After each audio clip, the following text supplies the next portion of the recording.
dan pelet ini bisa bekerja melalui alam bawah sadar dari seseorang. Mungkin di zaman-zaman setelah dari era-era kerajaan itu, pelet itu disalahgunakan ya untuk akhirnya untuk memikat seseorang. Sebenarnya bukan masalah ilmunya atau kekuatan dari pelet itu ya. Tapi di saat kita itu membaca mantra atau amalan, kita harus benar-benar fokus. Harus benar-benar hening gitu. Dan dia di saat dia bertemu dengan si pemilik ilmu pelet ini, dia menjadi lebih baik. Intinya menjadi lebih baik dan kasih sayang itu.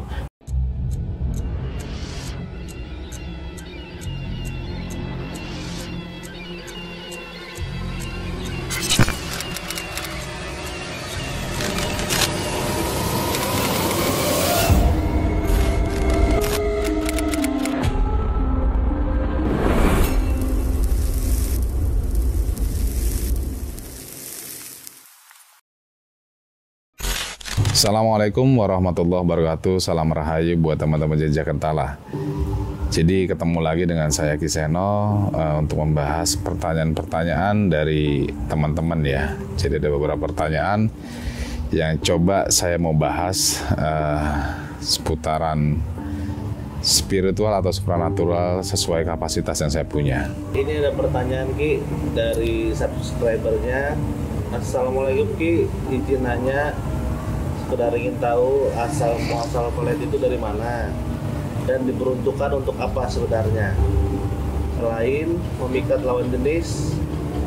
Terima kasih Ki untuk jawabannya, semoga menambah wawasan dan pemahaman. Oke, jadi pertanyaannya seputaran ilmu pelet itu dari mana? Jadi ilmu pelet itu asal muasalnya itu dari Nipelet atau Nyai Pelet yang ada di daerah Gunung Cermai. Pelet ini ada beberapa versi ya, ada juga beberapa pemahaman. Fungsi pelet itu digunakan untuk memikat sesuatu hal atau memikat lawan jenis pada seseorang, dan pelet ini bisa bekerja melalui alam bawah sadar dari seseorang. Jadi tujuan pelet di sini ya intinya satu, untuk memikat hati dari lawan jenis. Selain untuk lawan jenis Ki, zaman dulu itu sama zaman sekarang perbedaannya, pelet ini untuk apa Ki? Kalau pelet itu untuk menaklukkan atau menundukkan seorang bangsawan atau raja-raja. Jadi zaman dulunya dia menundukkan seseorang bangsawan atau sesama kerajaan supaya dia itu bisa selaras atau sejalur, tidak terjadi peperangan zaman dulunya. Mungkin di zaman-zaman setelah dari era-era kerajaan itu, pelet itu disalahgunakan ya untuk akhirnya untuk memikat seseorang gitu. Seseorang sebenarnya sih kalau untuk memikat itu bukan hanya lawan jenis ya, tapi sejenis bisa. Tapi zaman dulu itu dipakai untuk kebaikan, bukan dipakai untuk hal-hal negatif atau percintaan, tapi supaya orang itu menjadi belas asih, menjadi kasih sayang, dan dia di saat dia bertemu dengan si pemilik ilmu pelet ini, dia menjadi lebih baik.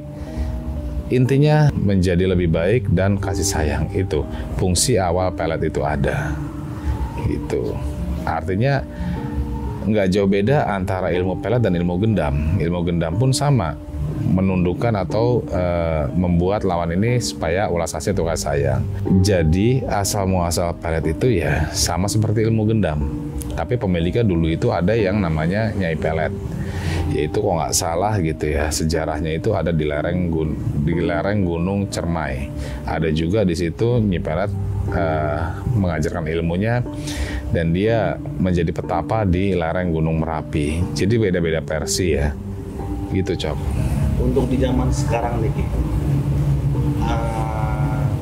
ilmu pelet yang paling nomor satu di Indonesia itu apa Ki? Selain uang. Yang paling utama sih uang ya kalau buat pelet ya. Jadi pelet itu harus ada bunga deposito. Jadi kalau misalkan ilmu spiritual pelet itu sebenarnya semuanya kadarnya sama ya. Cuman yang lebih kuat itu ya menurut saya sih Ajian Jaran Goyang.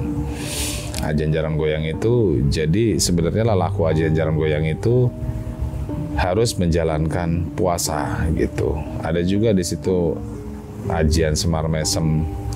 Terus ajian juga puter giling sukma, ada juga ajian sapu rege, banyak jenis pelet banyak. Sebenarnya bukan masalah ilmunya atau kekuatan dari pelet itu ya.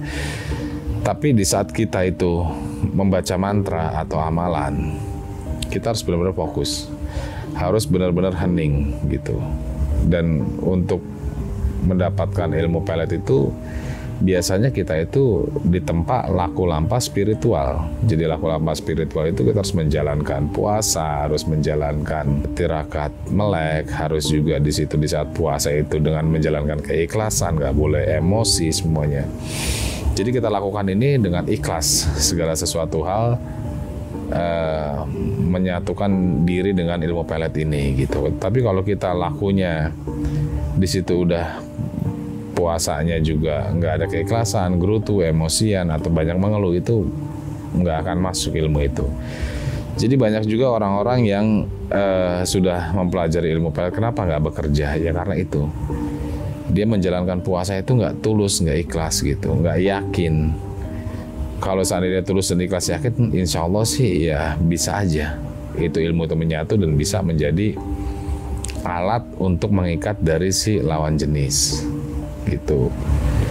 Ini kan dari sisi positifnya ya Ki ya. Kalau dari yang sisi negatifnya Ki, bagaimana ciri-ciri orang yang terkena pelet yang disalahgunakan gitu ya? Orang-orang yang terkena ilmu pelet yang disalahgunakan itu imbasnya bahaya banget ya, gitu, bahaya banget karena dia nggak akan bisa terlepas kalau dari si pemiliknya ini nggak niat melepas. Dan dia juga bisa menjadi gila dan tergila-gila kalau dari pemilik ini nggak melepas. Ilmu pelet ini bisa dilepas harus dengan orang yang memasangnya atau orang yang memberikan atau mengijazahkan ilmu itu kepada pemiliknya gitu. Jadi contoh dia punya, seseorang ini punya ilmu pelet. Terus dia melet perempuan, ini kena nih perempuannya, itu susah buat dilepas. Kecuali yang melepas kalau nggak dari yang melet atau gurunya yang melet ini gitu. Jadi sebenarnya ilmu pelet dibilang ada ya ada, dibilang nggak ada. Mungkin kalau orang yang belum pernah melakukan pembuktian, dia bakal berbicara nggak ada ilmu pelet itu. Tapi menurut orang yang sudah mengalami dan membuktikan itu ada. Jadi karena ilmu itu nggak bisa saya gambarkan, ilmu itu juga nggak bisa diterka-terka gitu, karena ilmu itu gaib. Apa semua orang bisa mengalami terkena pelet atau mempelajari ilmu pelet? Bisa. Hanya beberapa orang terpilih saja? Bisa, semua orang mempelajari ilmu pelet bisa. Kalau hanya mempelajari bisa. Tapi untuk masuk ataupun nyawiji dengan ilmu itu pun nggak semua orang bisa. Yang tadi syarat-syaratnya itu dia harus puasa, dia harus tirakat melek, dia harus memang ikhlas menjalankan semua tanpa mengeluh. Itu bisa masuk, siapapun bisa masuk. Dan kalau untuk yang terkena pelet ini ya ada orang-orang tertentu. Ada orang-orang tertentu yang memang itu bisa dan tidak bisa, itu ada. Jadi nggak semua orang tuh bisa dipelet. Selagi dia itu pikirannya positif, mendatangkan pikiran-pikiran yang positif, terus dia juga dekat dengan Tuhan, menjalankan ibadah, itu agak lebih sulit kenanya. Terkecuali orang yang memang tidak pernah, artinya dekat dengan Tuhan, dia hanya kerjanya maksiat, tidak pernah mendekatkan diri kepada Tuhan, ataupun sukanya yang hura-hura segala macam, itu lebih mudah kenanya ketimbang orang yang tadi menjalankan hal-hal positif atau kebaikan gitu. Jadi buat teman-teman yang nonton ini ya, ini pengalaman saya dan sesuai kapasitas yang saya pahami gitu. Jadi kalau misalkan buat teman-teman yang misalkan supaya terhindar dari pelet itu ya paling utama ya mendekatkan diri kepada Tuhan. Yang kedua, jangan pernah kosong pikiran gitu. Terus kalau misalkan dalam posisi teman-teman ini lagi sedang berhalangan, itu kan nggak mungkin menjalankan aktivitas kita dengan Tuhan gitu. Kalau bisa jangan tidur melebihi batas dengkul gitu. Jadi melebihi batas dengkul, contoh kita tidur di kasur yang tinggi, itu jangan. Karena yang ditakutkan ada seseorang yang memang memiliki rasa cinta, karena cinta ini gaib ya. Menurut saya gaib. Kita nggak tahu dia itu cinta atau enggak, tapi dia mungkin mau menyampaikan juga nggak berani atau nggak pede, dan dia coba pakai media ini itu bisa kena gitu. Ini Ki, ini kan kita banyak dengar katanya banyak media-media yang digunakan untuk memelet pasangan ini. Yang Ki Seno tahu apa aja sih Ki kira-kira yang bisa dipakai orang lain untuk memelet lawan jenisnya? Sebenarnya kalau media-media pelet itu apa aja bisa sih ya menurut saya, tergantung ilmunya. Tergantung ilmunya itu bisa memasukkan suatu aura pengasihan ke dalam benda itu gitu. Itu menurut saya sih tergantung ilmunya gitu.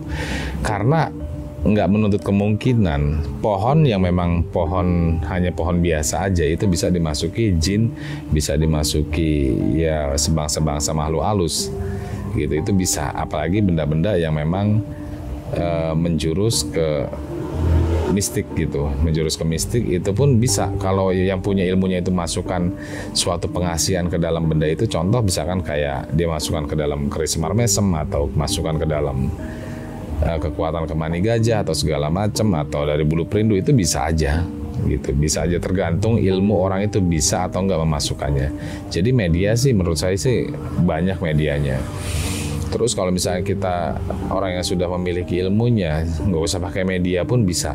Yang penting memang dia tahu ada foto, nama lengkapnya, hari lahirnya, wetonnya, itu pasti kena gitu.